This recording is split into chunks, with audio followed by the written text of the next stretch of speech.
In today's show, we continue our season preview series looking at Anfernee Simons. Is he a building block or a trade piece? Welcome to Locked On Blazers. Let's get into it.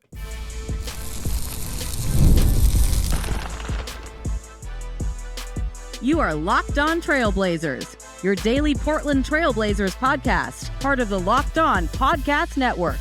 Your team every day.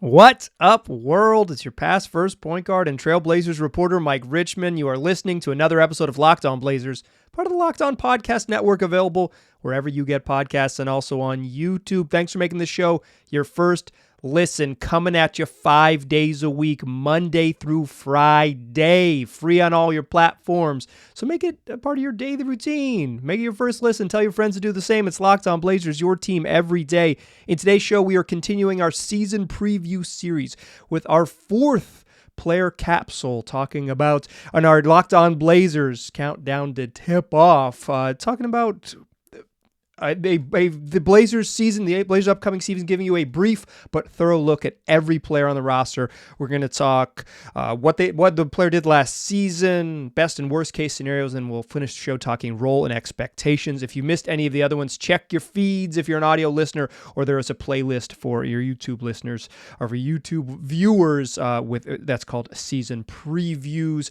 Today's show, we are taking a step back from 22 feet.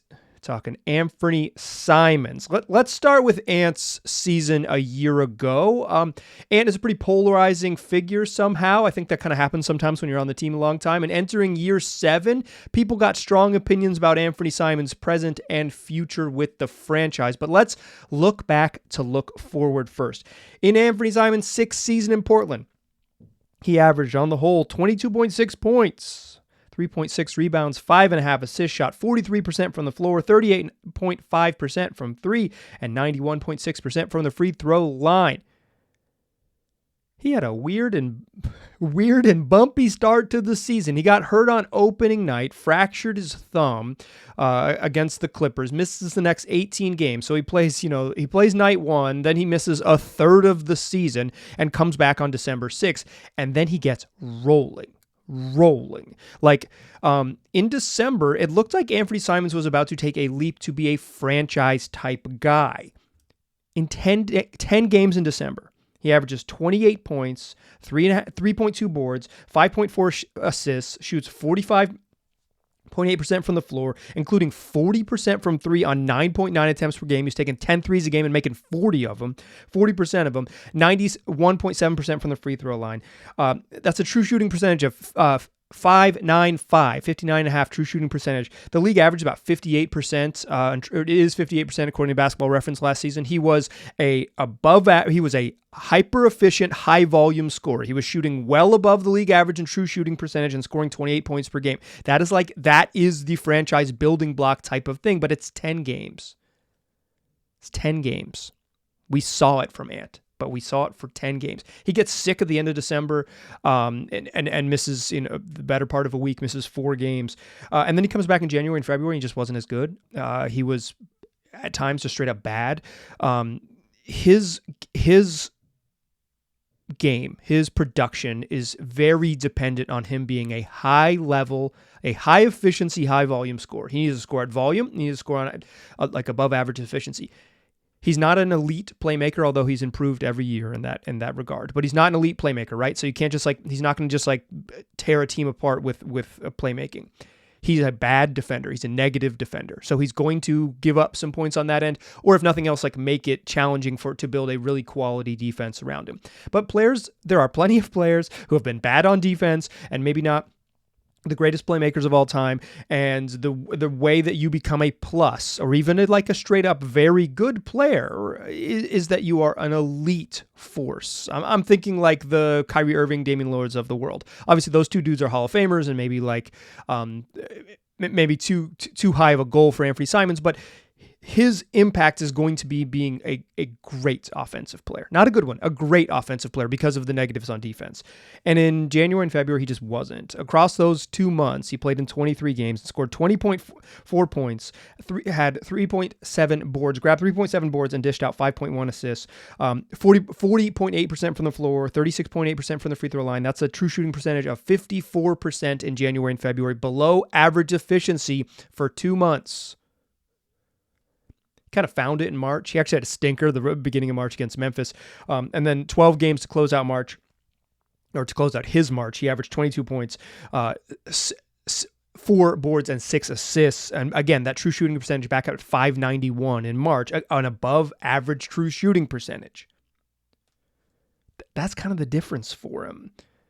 Then he has a knee injury that caused him to leave a game in late March against the Clippers early, and it was obvious he was just never going to come back that season because the Blazers aren't in the business of bringing dudes back. Even if they're going to be extra super duper cautious, and then after they were done being cautious, they were just not going to play him because they weren't interested in playing their good players, and Anfernee Simons' season ended.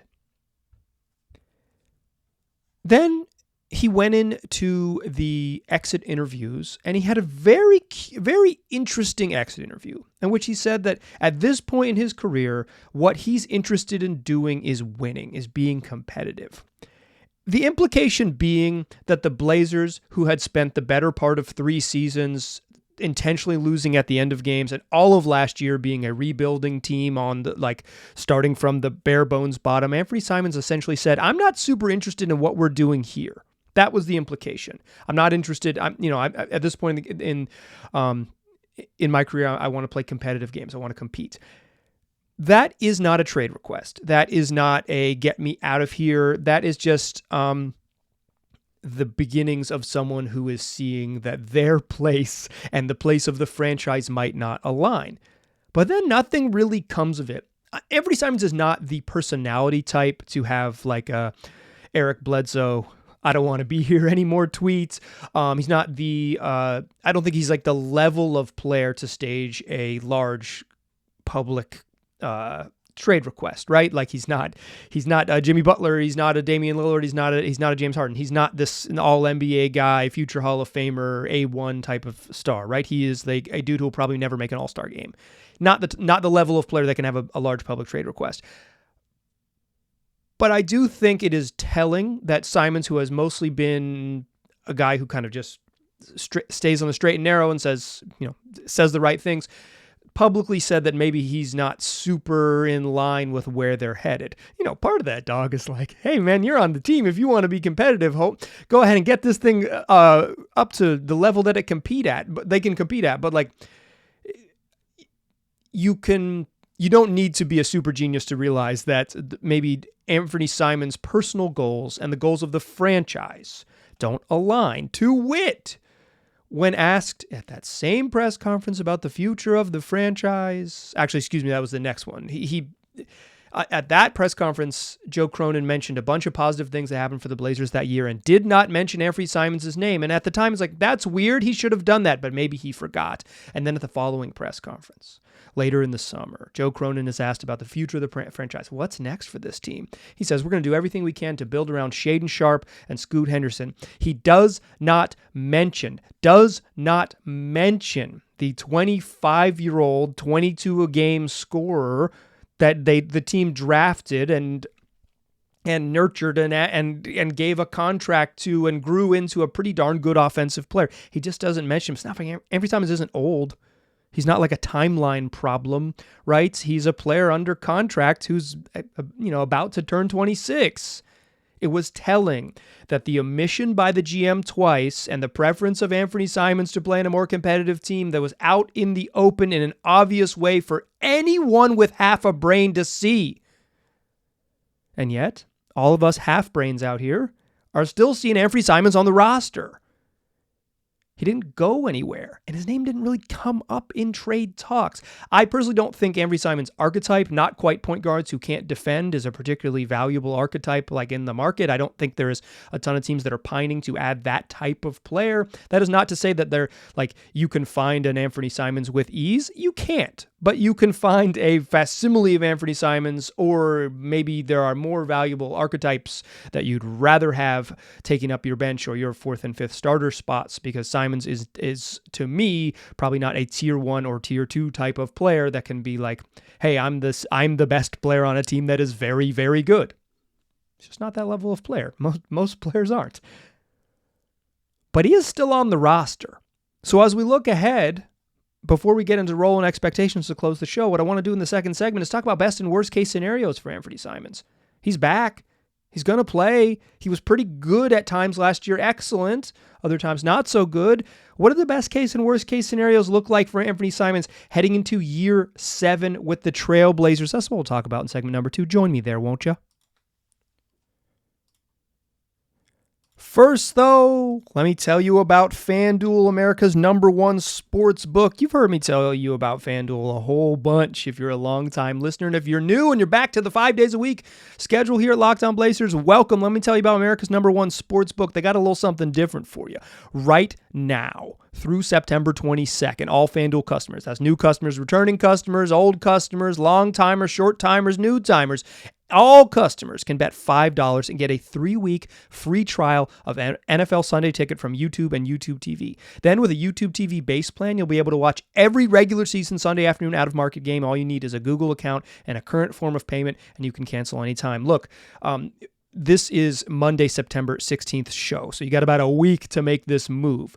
If you are a YouTube TV user, this is a great opportunity to get a free trial of NFL Sunday Ticket. If you are not and you're thinking about switching, you're going to be able to watch Blazer games on YouTube TV this year. So maybe you make your $5 bet on FanDuel, you get your 3-week free trial of NFL Sunday Ticket, you switch over to YouTube TV, you're getting all kinds of deals on top of deals on top of deals, and plus you're having a little bit of fun using America's #1 sportsbook. So visit FanDuel.com and download America's #1 sportsbook.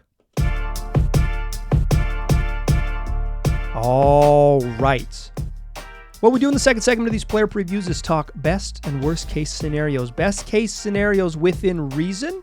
So things that could reasonably happen to the player we're talking about, not just best case scenarios on earth. And worst case scenarios without injury. We're talking about the worst case scenarios, what happens within the lines. When you have played as much basketball as Anfernee Simons, and when you have played as much basketball at the level that Anfernee Simons has played, boy, is it narrow. So what's the best case scenario for Anfernee Simons? It's that he averages 24.5 points, 6.5 assists, 4 rebounds. He shoots about 48% from the floor, 42% from 3, 93% from the free throw line, has a true shooting percentage right around 60%. He's an elite offensive force who continues to improve as a playmaker. He can play on the ball when they need him to. He can play off the ball and allow Scoot Henderson to have a little bit of space.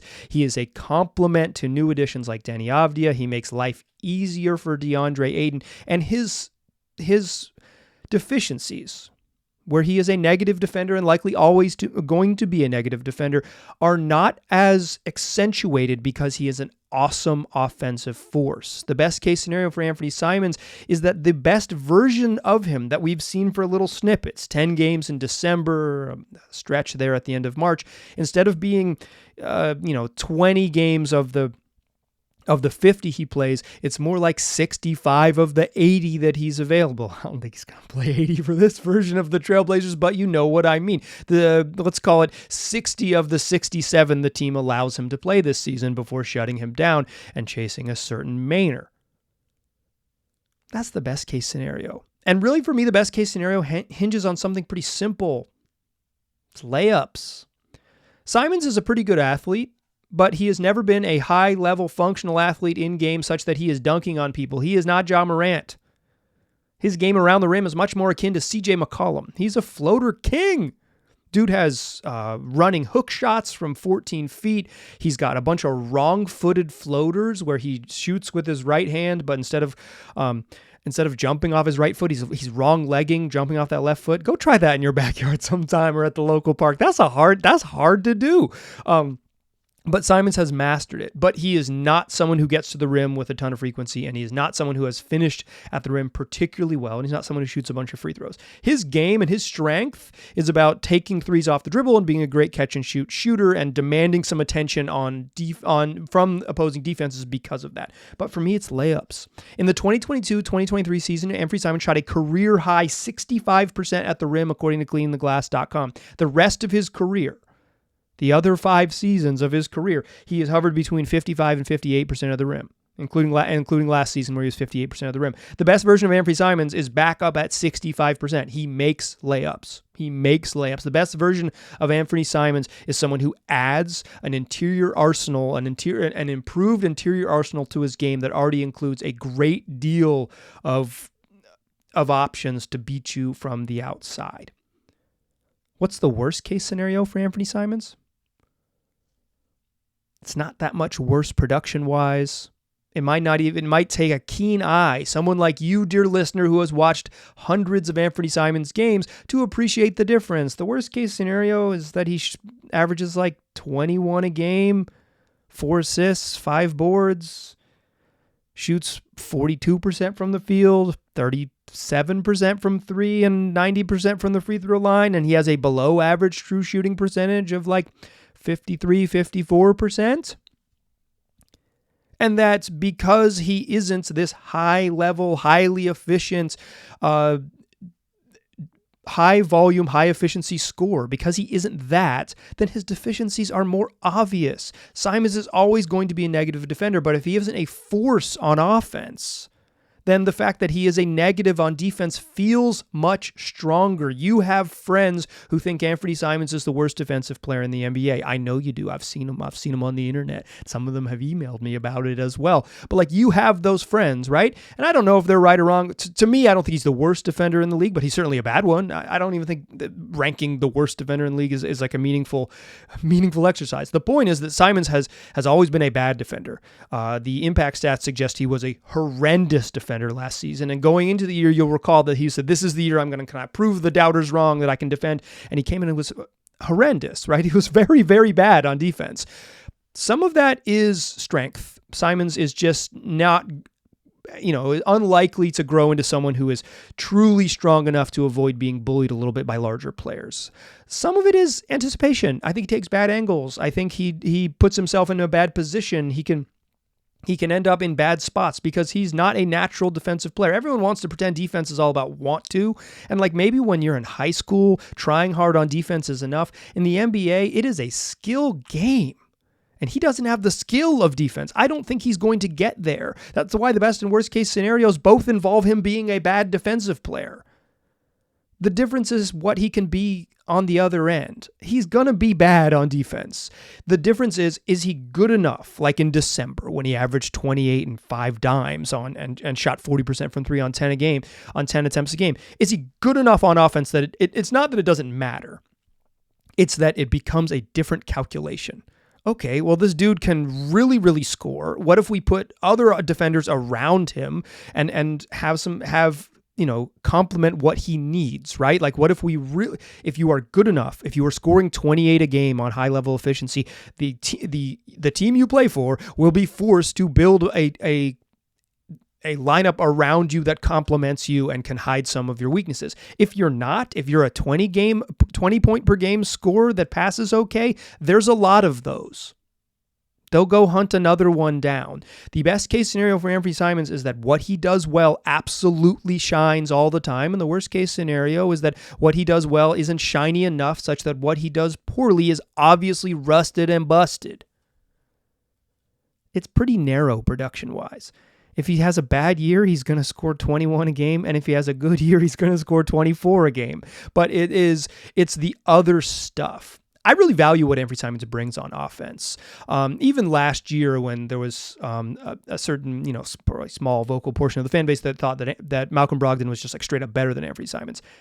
That was an opinion I held, and one of the reasons that I didn't hold that opinion is because the way that defense is treated at Anfernee Simons. I really value someone who teams send 2-2. If you get double teams, if teams say we should double team him. Some teams double team Anfernee Simons because he doesn't always handle double teams well, and physical defense can take him off his spot and kind of get him a little rattled.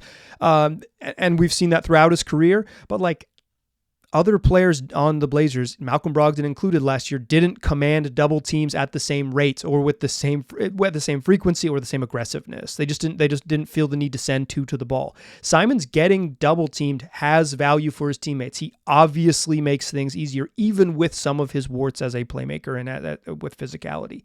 I really value what he brings there. It's just to hit his best case scenario, he has to be really stinking good on offense because the other side is never going to quite get there. Let's talk expectations and role. And trades. Let's talk all about that to close the show. Join me in that third segment, won't ya? Still a pass first point guard. I'm still Mike Richmond. You are still listening to Locked On Blazers. We're still talking to Anfernee Simons. Role and expectations. This is a pretty simple one. I've started with the simple guys during my season previews. Anfernee Simons, as long as he's on the roster heading into training camp, he's going to start.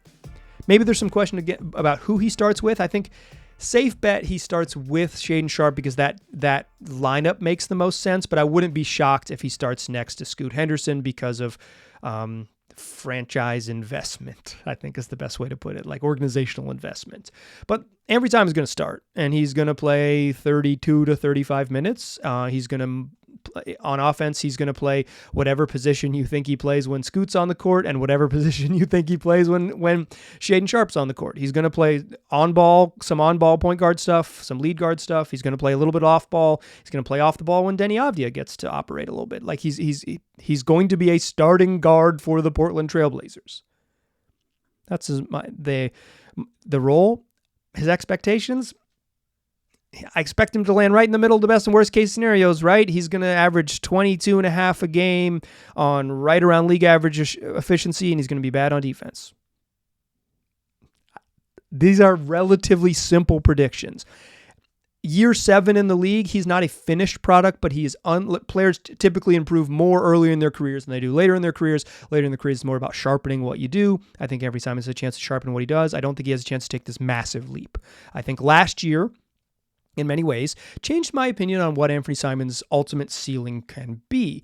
I changed my tune on this during the year. Watching him during the year changed my opinion on Anfernee Simons' future with the Blazers, and that's what I want to talk about here to close the show briefly. You cannot talk about Anfernee Simons without talking about whether or not he's going to be part of the next version of this good team, in part because what the GM said at a press conference in the summertime is that the team is committed to building around Shaedon Sharpe and Scoot Henderson, and neither of those two dudes are named Anfernee Simons. So when you talk about the future of the Blazers and a team that's committed to building around two other guys, where does Anfernee Simons fit? That's the question. And I think it's a very reasonable one. Where does Anfernee Simons fit? He doesn't seem to be a long-term fit next to Scoot Henderson basically under any circumstances. Both those two dudes are negative defenders. It's a really small backcourt. Could the Blazers really start the post-Damian Lillard, post-CJ McCollum era with another undersized backcourt? That would be madness. And if you look at Joe Cronin's preferences for every other part of the roster, it seems that he values size and athleticism and defensive chops, at all of the other, sort of all the wing spots and the middle spots, the non-point guard, non-center spots. Would they really build two guards with bigger wings? I guess that's sort of the CJ McCollum, Damian Lillard dream, but moreover, my opinion of Simons changed is that I just don't think he's ever going to be good enough to be the lead guy on a high-level offense. Is he a good offensive player? Yes. I believe he's a good offensive player. In the right role, I think he could be an excellent offensive player, right? I think he could be if you got the right team around him, the right type of defenders around him, the right type of big man to set screens for him and be able to make plays, I think he could be really good because I think he's an excellent shooter and scorer from deep. He can shoot off the dribble at a high level. He's a really good catch and shoot guy. He can play he can toggle either of those positions with relative ease. That helps. But I don't think, in my opinion, I guess maybe I don't need to say this is my opinion when it's a solo podcast hosted by me in the middle of September, but in my opinion, he's just never going to be good enough to be the A1 leader of a high-level offense. Value other places, but never the A1 leader of a high-level offense. He's not going to be Trae Young. He's going to be something shy of that, right? And if he is that, if he is not quite good enough to be the A1 player on a high-level offense, can he be a building block for the Blazers? Previously, and I held this logic as well, is I thought like, well, Scoot Henderson might suck. Like he looked pretty bad for a big chunk of his rookie year. And the Blazers should hold on to Anfernee Simons for as long as they could until they have certainty over what Scoot Henderson's future might be. Throw in Shaedon Sharpe in that mix too. I think the best version of Shaedon Sharpe, like the 15 best games of his career, has been about the same level of production of Anfernee Simons over the past 2 seasons. There is a chance that Shaedon Sharpe, that's in his first 2 years when he's like a teenager with very little experience and then a 20-year-old, there's a chance that Shaedon Sharpe is much better than Anfernee Simons, right? Like he has some tools to get there, but there is no guarantee. And let's be 100% clear. Anfernee Simons is the best guard on the Blazers roster by a lot. I don't think it's particularly close. He is significantly better than Scoot Henderson and Shaedon Sharpe. Many of you like the idea of Shaedon Sharpe, but the idea of Shaedon Sharpe doesn't get to play. The actual basketball player has to play. And the idea of Shaedon Sharpe is, right, he could get there, indeed. All that said, even with the uncertainty of the youngsters and just like the cold fact that neither of them may ever be as good as Anfernee Simons, I think it would be a mistake for where the Blazers are in their building process to continue to quadruple down on investing in Anfernee Simons. He is paid very fairly. If you have friends who think that Anfernee Simons is overpaid, they're just bad at math. That stinks for them. It's kind of maybe the product of the American school system. It happens. I went to public school my whole life, but I can do basic arithmetic. He's very fairly paid. The issue for the Blazers is that he's not paid for very long. He is under contract for this season. He is under contract for the following season. He has been extension eligible since, I believe, July. Paying Anfernee Simons another contract, I don't know if this would be this terrible detrimental mistake, right? But it isn't the path that makes you a really good team. I believe the Blazers have to trade Anfernee Simons. I don't think they have to trade him in September of 2024. I don't think they necessarily have to trade him in February of 2025. But when you get into the next offseason, you are going to be walking down a path where it's either like you find a deal for him or you pay him. And if you back yourself into the corner where you pay him, what are you doing? Because let's get back to the Scoot Henderson thing. Even if Scoot stinks and even if Shaedon Sharpe stinks, Anfernee Simons is not good enough on his own to pull you out of the mud. So committing to another 4 years of Anfernee Simons under the situation that, the negative situation in which your 2 young guards aren't good, where does that actually get you? Where does it actually get you? It gets you stuck more in the mud. Simons might not have great trade value, and I do think the longer you wait on him as he becomes an expiring, his value does decrease a little bit. But I think it is an imperative that the Blazers explore and then eventually do trade Anfernee Simons because he is not good enough to pull you out of the rut on his own, and that is independent of the future of the young guards already on the roster. If you pay Anfernee Simons and those 2 young guards stink, you know what you are? You are back in the lottery drafting more guards. If you don't pay Anfernee Simons and those guys stink, you know where you are? You're back in there paying more guards without big money on the books and perhaps some other young players to change the timeline of when you have to make decisions or to add young future picks or another young part that fits the plan a little more cleanly. An Anfernee Simons trade isn't going to save the franchise. I'm not suggesting that. What I am suggesting is that the choices that the team has made over the past 3 off seasons has made it inevitable that they need to move on from Anfernee Simons. And unless Simons takes a massive leap into being like a tier 1 borderline all-star type of player that I just don't foresee, he's not going to be good enough to continue to invest in. And when Simons kind of made it clear that maybe he didn't see himself having a long-term future under the Blazers' extended rebuild, and then the Blazers said, we're going to do everything we can to build around Shaedon Sharpe and Scoot Henderson, my advice to them at this point, do it. Pull off the Band-Aid. Move forward. Because Simons could be a valuable player with his skill set other places, but he has not been valuable enough to save the franchise. And last year for me was enough clarity to see that. And I believe that his value, the need to move on from him is independent of whether the Blazers do or do not have stars waiting in the wings in Scoot Henderson and Shaedon Sharpe.